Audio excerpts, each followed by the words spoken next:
You could get fucking police force! Hey, don't try to fucking with me. I shoot your skull. I wait for you. Hey, copy. What's that? Hey, shot man! And for this deep dive, our listener brought us information that focuses entirely on reports made public by WWIN leader Mr. Mohamed. And the core issue here, the thing we really need to dig into isn't just the initial lapse of discipline, it's the subsequent and frankly severe actions allegedly taken by senior police leadership, specifically within Regional Division 1. Right. So our mission today is to cut through the noise and extract the critical facts that really define this internal conflict. We need to nail down precisely what that initial offense was, and then who is the alleged victim of the retaliation. He's identified as Officer Frederick, and crucially, what direct evidence supports this powerful claim that the institution chose to maliciously punish the messenger rather than actually investigate the message. The material sets up a powerful and, frankly, unsettling tension. It's the classic struggle, isn't it, between the vital necessity of exposing wrongdoing, especially when the force is meant to uphold the law, and this seemingly overwhelming institutional impulse to maintain absolute secrecy. To maintain control. Exactly.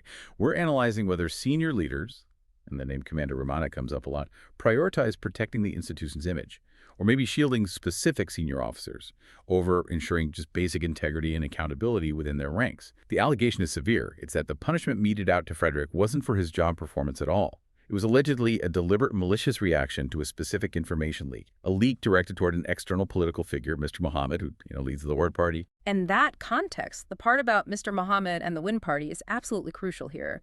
When an officer bypasses the internal system, the chain of command, and goes directly to a political opposition leader, well, it immediately elevates the crisis. It's no longer just a disciplinary matter. It becomes a systemic breakdown of trust. It implies a failure of internal oversight so profound that the individual felt their only recourse was external political pressure. So let's begin where the documentation begins, the catalyst. What was the foundational incident that really lit the fuse for this entire chain of events? According to the sources from Mr. Mohamed, it all starts with a single police officer's actions in the pretty remote station of Port Katuma. Indeed. The initial incident is described very vividly in the source material. It's described as the actions of a drunk, rampaging police officer at Port Kaituma. That description alone, drunk and rampaging, it suggests an incident of pretty severe public disorder. It's not subtle language. Not at all. It could mean endangering citizens, maybe destroying property. It's certainly a profound, unacceptable lapse of duty. Rampaging isn't a minor infraction. It implies aggressive, possibly destructive behavior while intoxicated, and presumably this was happening either while he was on duty or at least leveraging his status as an officer. And an act like that, a public act of misconduct, it immediately puts the entire force on the defensive, doesn't it? When an officer behaves that way in public, the whole institution's reputation is on the line. So this incident created an immediate, unavoidable need for some kind of transparent, rapid accountability. The source material really highlights this initial act as the source of the rot. What's particularly revealing, though, is that the documentation focuses less on the details of the rampaging officer himself, maybe because those details are already known or part of a different investigation. Instead, it immediately shifts to how the information about that incident escaped the internal police files. Which brings us to the alleged whistleblower, or, as the command structure seems to view him, the accused leaker. We're introduced to this rank, who's later identified as Frederick. And Frederick is the officer who is accused of having flashed the records related to the misconduct. It's so important to understand the gravity of the role this person played. Frederick is alleged to have taken an immense personal and professional risk. The risk involved here for any service member, any man or woman serving honorably who chooses to expose misconduct, is always enormous. Sure. If they choose to stay internal, they risk alienating colleagues, damaging their reputation, facing career stagnation. But when they choose to go external, as Frederick is accused of doing, that risk just escalates exponentially because now they are explicitly bypassing the established mandatory hierarchy and seeking external allies. And the sources are crystal clear on who that external recipient was. WIN leader Mr. Mohamed. Frederick is alleged to have leaked internal information about the drunk officer directly to him. This is the moment when the crisis moves from being a disciplinary issue inside the force to a public political scandal. And we really have to pause here and analyze the significance of that target. Regional Division 1, it covers these vast geographical areas, often very remote. So for an officer operating within that command structure, the decision to give sensitive internal police records to an external political figure like Mr. Mohamed, it signifies a profound and, I'd say, an actionable lack of faith in the internal accountability mechanisms within that specific division. It's really an act of desperation, isn't it? If an officer genuinely believes that sharing documentation internally is just going to result in a cover-up, or even worse, their own immediate downfall, then the incentive structure pushes them toward an external outlet. The choice of Mr. Mohamed implies a conviction that only political scrutiny, maybe amplified through the Win Party's platform, would actually force accountability for what happened to Port Kaituma. So they decided the risk of the institution's wrath was worth the chance of achieving actual justice. Yeah. Absolutely. The leak, if it occurred, isn't just some arbitrary act of information sharing. It's a profound symptom of a deeper systemic problem, a problem of distrust in the chain of command of Regional Division 1. The misconduct was the initial catalyst, sure, but the far more important conflict began the moment Frederick, or whoever it was, allegedly bypassed the hierarchy and invited the scrutiny of Mr. Mohamed and the Win Party.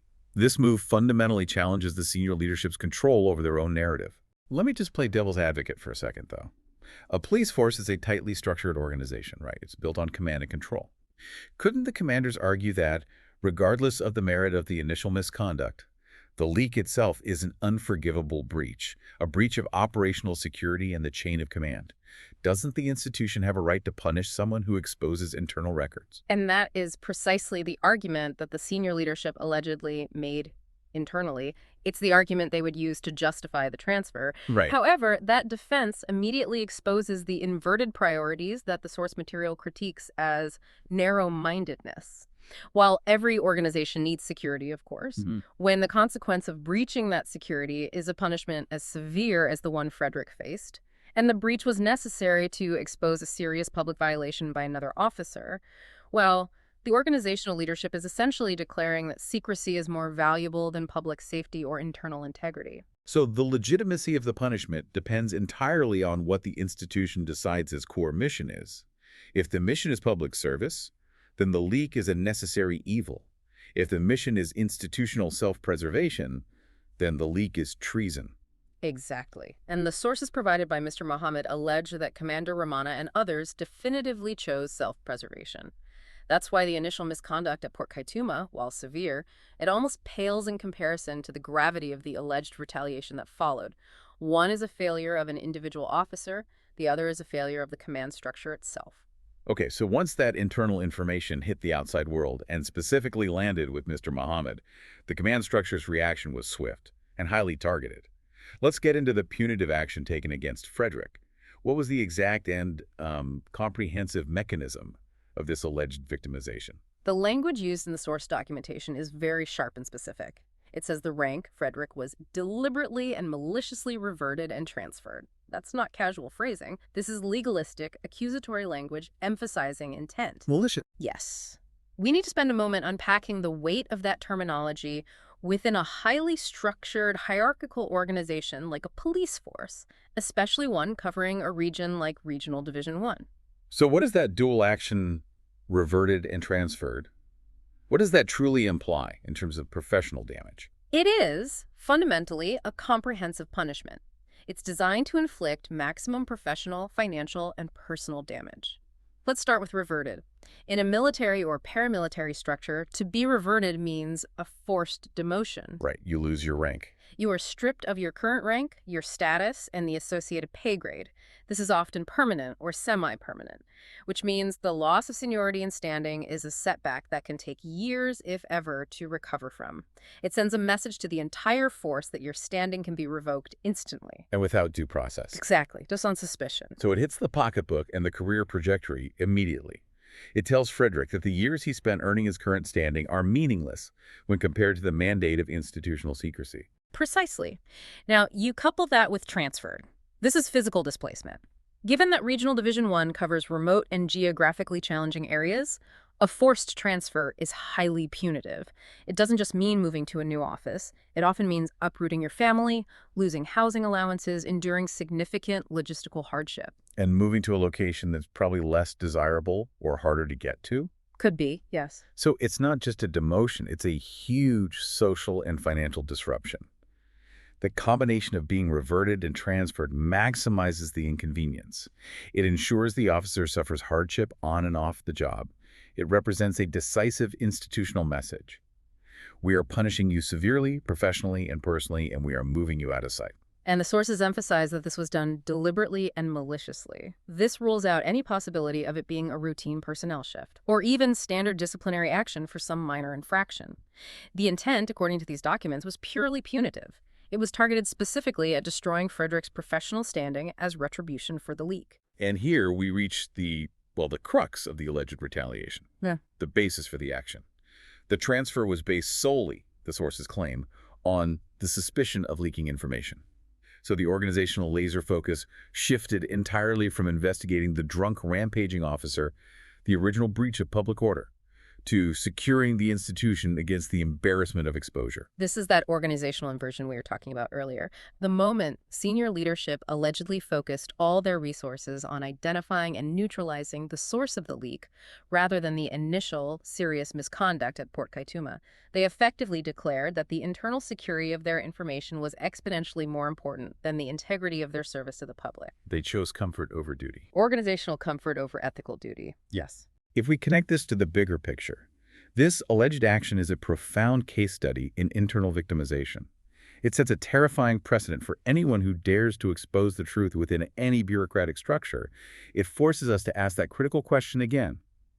Is protecting the organizational reputation or the reputation of specific senior staff seen as more vital than operational integrity and upholding justice? And if the documents are accurate, the response was a swift, punitive yes. The suspicion of speaking truth to power became the single greatest institutional threat. That's a powerful way to put it. And the documentation also highlights that this is allegedly not an isolated incident. It's part of a continuing victimization of honorable service members. This isn't just about Frederick. It suggests that this pattern of suppressing internal dissent is entrenched within Regional Division 1. That context changes everything.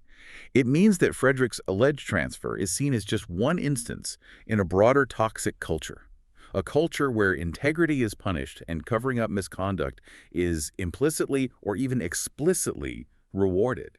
If Frederick was publicly targeted for exposing a drunken officer, it signals clearly to every other honorable officer in the region that their primary allegiance must be to institutional silence. Not to their oath. Not to their oath or their public duty. They are being managed by fear. Fear and a complete distortion of what loyalty means. They're being forced to choose between loyalty to the corrupt element of the command structure and loyalty to the public good. And the alleged punishment handed down to Frederick made that choice very, very clear. This is where the narrative moves from the claim of victimization to the stunning piece of evidence supporting the motive. The sources provide a highly specific and, frankly, a dramatic detail regarding how the retaliatory intent was confirmed internally. This section absolutely hinges on that alleged direct confirmation of motive. According to the source material, the smoking gun didn't come from a paper trail or an official internal memo. It allegedly came from a conversation overheard by other ranks, which proved the motivation was known among the junior staff. And those ranks who overheard this were located specifically at Mabaruma Police Station. Why is the localization of this confirmation important? Why name Mabaruma? It grounds the claim in a specific organizational reality within Regional Division 1. It makes it far more concrete than just some abstract rumor. Right, it's not just sources say. Exactly. Mabaruma is a known police outpost within that regional command structure. It suggests that junior ranks, operating under the same command, were privy to the candid and perhaps careless thoughts of their superiors regarding Frederick's transfer. This detail adds specificity. It suggests that the retaliatory motivation was, at least in some senior circles, a known fact, or maybe an open secret that was discussed carelessly in the workplace. And the source of the intent is named. Commander Ramana. The material identifies Commander Ramana as the senior leader responsible for confirming the exact retaliatory motive for Frederick's professional destruction. This is a critical move by the Win Party documentation, isn't it? It shifts the blame from some anonymous institutional action to the specific decision-making of a named authority figure. Naming Commander Ramana heightens the stakes significantly. It makes the requested investigation less about a general policy failure and explicitly about holding a specific high-ranking officer accountable for allegedly abusing their power to retaliate against a subordinate who exposed misconduct. It puts a face to the problem. It centralizes the failure of integrity onto one individual's alleged decision. And here's where it gets really interesting. The detail that makes this whole scenario believable to the ranks who were distressed by the transfer. We have the exact quote that was allegedly overheard. We need to focus intensely on this statement attributed to Commander Ramana. He, Frederick, is the one that flashed the records and sent them to Mohamed. That sentence, allegedly spoken, is the direct validation of the retaliation claim. It immediately proves that the punishment was not for operational failure, not for missing duty. But strictly for information sharing. Strictly for that. And the very specific language, flash the records, is incredibly evocative. It suggests this wasn't a careful, calculated delivery. It was a sudden, aggressive burst of light onto a dark secret. Like a flashbulb going off. Exactly. The records weren't just quietly transmitted. They were aggressively flashed out into the public sphere via the win leader, Mr. Mohamed. That single statement, if it's proven true, establishes the smoking gun. It confirms the causal link. Leak to Mr. Mohamed equals punishment. The perceived offense was purely communication with an external political party, bypassing the internal system entirely. It elevates the importance of the leak above the importance of the misconduct itself. And this leads directly to the source material's conclusion that this was a deplorable action, demonstrating the narrow-mindedness of certain senior leaders. We have to unpack what that critique of narrow-mindedness truly means in a high command context. It's a devastating critique of leadership failure. It suggests that the senior command, represented by Ramana, failed to recognize or pursue their primary overriding duty, which was the investigation and rectification of the severe public misconduct at Port Kaituma.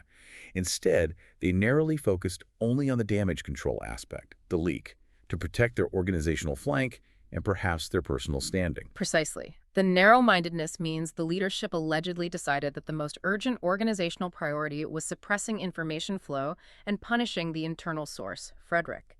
This was prioritized over securing justice or accountability for the public misconduct committed by that drunk, rampaging officer.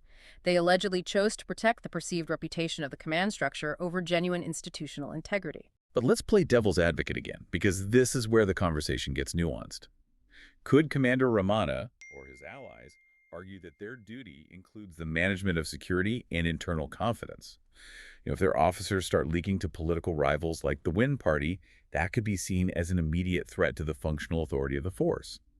Couldn't Ramana argue that he was simply exercising discipline to restore the chain of command? He could make that argument, but the context provided by Mr. Mohamed's documentation, it really undercuts it severely.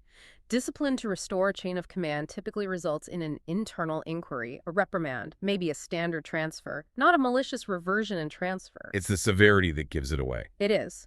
When the punishment is so extreme and targeted, especially following a leak about serious public misconduct, the action ceases to look like internal confidence building and starts looking exactly like retribution. If Ramana's priority was genuinely security, the records would likely have been classified and the leak investigated as an intelligence failure. Not shouted about as a motive for demotion at Mabaruma Station. Exactly. That makes sense. The severity and public nature of the alleged punishment, a reversion and forced transfer, is what solidifies the claim of malicious intent. It overrides any possible claim of standard security protocol. The goal wasn't just to stop the flow of records, it was to make an example of Frederick. The alleged actions of Commander Ramana, if they're accurate, fundamentally created a toxic incentive structure. By focusing entirely on who flashed the records, it implies a deep-seated culture where reputation management is paramount, even when faced with serious breaches of law and duty by their own ranks. And that misalignment of priorities is why the source material labels the action deplorable. So moving beyond just Frederick, the alleged retaliation didn't just affect one officer. It had immediate and profound systemic ripple effects. The source material outlines widespread distress across the entire division. The reaction to Frederick's transfer wasn't indifference, but a collapse of internal confidence. The documents state explicitly that the action caused a lot of distress among the ranks of Regional Division 1. This is the systemic consequence of command failure. We need to analyze why a single targeted demotion would cause such widespread, measurable distress across a large regional command. Well, when a whistleblower is publicly and obviously punished, reverted, and transferred in the way described for exposing public wrongdoing, it sends a crystal clear message to every single other honest officer in Regional Division 1. Yeah. That message is, integrity is punished with career destruction. And silence is safety. Silence is the only pathway to professional safety. Yeah, it creates an instant hostile environment for anyone with an ethical compass. The distress is born from the realization that if they witness the next act of misconduct, another drunk officer, or something worse, their choices are ethically impossible. They must either remain silent, thereby enabling and perpetuating corruption, or speak up and face the same professional destruction Frederick allegedly endured. Loyalty to the service is suddenly and dangerously redefined as loyalty to senior misconduct. The cost of this fear is extremely high, and the distress is severe enough to cause ranks to actively consider leaving the force entirely. The sources note that some are even talking about resigning from the force. And this is the critical juncture. When low morale reaches the point of mass resignation talks, it signals a profound and potentially irreversible breakdown of trust in the command structure of Regional Division 1. These are officers who have committed time, effort, and training to public service, yet the organizational culture, exemplified by this alleged malicious retaliation, has become so toxic that they are considering abandoning that entire commitment. So what does this actually mean for the division's operational capability? The cost of protecting a few defaulting officers and the commanders who enable the alleged cover-up is potentially destabilizing the entire division's manpower and effectiveness. The loss is staggering, and it needs to be quantified conceptually. Every resignation means the loss of years of government investment in training, in experience, and institutional knowledge, the kind of knowledge that can only be built up over time in operational policing. And if the most ethical, honorable officers are the ones driven out because they refuse to participate in this culture of silence, then the quality and integrity of the entire force naturally degrades. It creates a vacuum. a vacuum filled by those who are comfortable with the toxic command structure. Yes. And the true long-term impact is felt by the public they are meant to serve. If the most diligent and honest officers are forced out, who is left to keep the peace and enforce the law in these often remote areas of Regional Division 1? It's a very good question. The command structure, by allegedly punishing Frederick, is prioritizing immediate self-serving damage control over the long-term, sustainable integrity and staffing of the force. They are undermining their own ability to function effectively. And the source material highlights this sharp ethical contrast. The senior leadership's actions, punishing the leak, are juxtaposed directly against what the source argues should have been the primary focus, which was the investigation and holding the true defaulting officers accountable. This tension between immediate damage control, the malicious transfer, and long-term systemic integrity, the proper investigation, this is the critical governance failure here. The transfer was a quick, brutal fix designed to send a message of fear, while the required investigation is the difficult, slow work of internal reform and ethical commitment. And leadership allegedly chose the quick fix that caused the most internal harm. Right.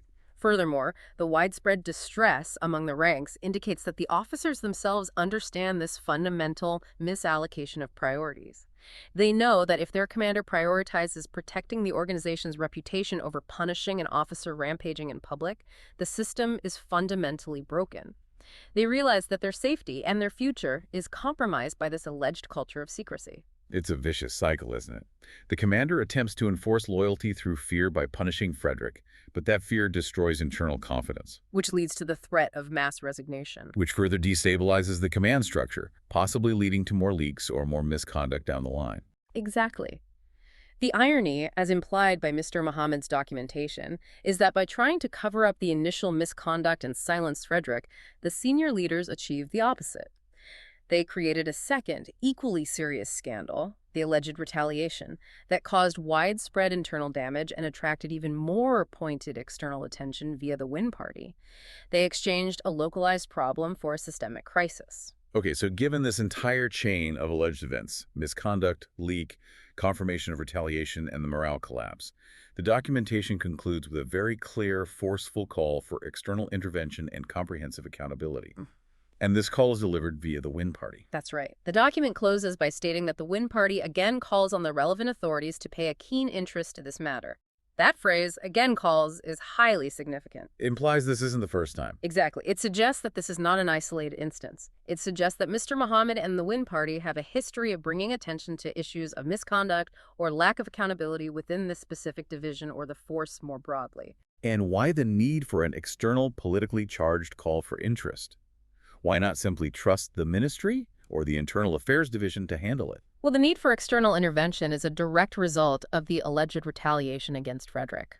When an officer results to leaking to a political opposition leader, Mr. Mohamed, and that leak results in alleged malicious retaliation confirmed by a named commander, well, the credibility of the internal review process sinks to zero. Right. The ranks, and presumably the Win Party, suspect that the internal mechanisms are already compromised, or controlled by the very same senior leaders being accused of the cover-up and retaliation, like Commander Ramana. So the Win Party's role here is to act as an essential external pressure valve, Yeah. forcing the relevant authorities higher up the governmental chain to intervene because the local command has allegedly demonstrated that it cannot or will not police itself. Precisely. They are leveraging their political position to demand transparency where internal process has allegedly been replaced by internal retribution. And the source material is very specific about the scope of the required intervention. It demands dual accountability, meaning two distinct concurrent investigations are necessary to resolve this matter completely and to restore confidence. Let's break down those two investigations. The first is the most obvious one, right? Addressing the immediate public concern. That is the investigation into the original misconduct, the drunk rampaging officer at Port Kaituma. This is about restoring public order, addressing the public trust deficit created by the officer's actions, and holding the individual who initially violated their oath accountable through established disciplinary procedures. But the second investigation, and this is the one that has the most profound long-term implications for the police force, it's the investigation into the alleged victimization and retaliatory transfer of Frederick, and holding those senior leaders, like the named Commander Ramana, accountable for the alleged abuse of power. The request aims for a comprehensive, systemic solution. They demand that authorities fix the crime committed against the public and simultaneously fix the mechanism and the toxic culture that were allegedly used to cover up that crime and punish the truth teller. You can't just fix one without the other. No. If authorities only discipline the Port Kaituma officer, the systemic problem of retaliation, that culture of fear, it remains intact, and the next Frederick will just remain silent. Both must be addressed with equal vigor. The source material ends with a firm declaration that the victimization of honorable service members cannot stand, which suggests a commitment from Mr. Mohamed and the Billigan Party to pursue the matter until proper accountability is achieved for both facets, the misconduct and the retaliation. That concluding statement serves as a promise of sustained external scrutiny. In an environment where internal accountability is allegedly failing, the political oversight provided by external figures like Mr. Mohamed becomes the necessary mechanism to challenge that narrow-mindedness of a senior command that prioritized institutional reputation over integrity. The long-term implication is that this fight for accountability will likely continue, demanding not just a reversal of Frederick's transfer, but a full investigation into Commander Ramana's alleged role and the subsequent collapse of morale in Regional Division 1. The overall narrative we've traced today is, well, it's pretty damning. An initial failure at Port Kaituma, followed by an ethical stand with the leak, followed by institutional violence with the transfer. Followed by systemic decay with the threat of mass resignations. And all of it, ironically, brought to light not by some internal review, but by the very external scrutiny the commanders allegedly tried so hard to avoid by punishing Frederick. So let's synthesize the journey we've taken through the documentation provided by Mr. Mohamed. We started with the misconduct of a drunk rampaging officer at Port Kaituma. That was the catalyst that forced an ethical choice. That led to the alleged leak of records to Win leader Mr. Mohamed by the rank Frederick. Crucially, that leak led directly to Commander Ramana's alleged confirmation of the motive that Frederick flashed the records, which resulted in the malicious and targeted transfer and demotion of the officer. And the immediate consequence of that alleged malicious act was the systemic collapse of morale within Regional Division 1, evidenced by widespread distress and threats of resignation among the ranks. This entire incident provides a vivid, deeply concerning look at the institutional dynamics that take over when organizational reputation is allowed to clash with and ultimately defeat internal integrity. So why should you, the listener, care about the specific internal HR policies of Regional Division 1? Understanding these specific targeted processes is key to recognizing the broader principle of how accountability fails in any institution. When the system prioritizes protecting its own image or shielding specific senior officers over honoring officers who expose genuine misconduct, that system loses its capacity to police itself. It stops serving the public and starts serving its own internal hierarchy. The victimization of Frederick, if it's true, confirms severe institutional illness. A command culture where power is allegedly used not to uphold the law, but to enforce silence, secrecy, and blind loyalty. And that culture is what drives good, dedicated, and ethical officers out of public service. The focus shifts from fighting crime to fighting whistleblowers. Which brings us to our final provocative thought for you to mull over, building on the profound distress reported in these documents. Considering the severe impact on morale and the documented threats of resignation within Regional Division 1, a direct result of this alleged retaliatory act, how many future acts of misconduct, large and small, will go unreported because every officer now fears facing Frederick's fate? Does the cost of punishing the messenger truly outweigh the operational security risks of allowing misconduct to fester unchecked in the ranks? The repercussions of punishing a messenger often reverberate much louder and last much longer than the single crime the messenger initially sought to expose, leaving the entire institution weakened and the public more vulnerable.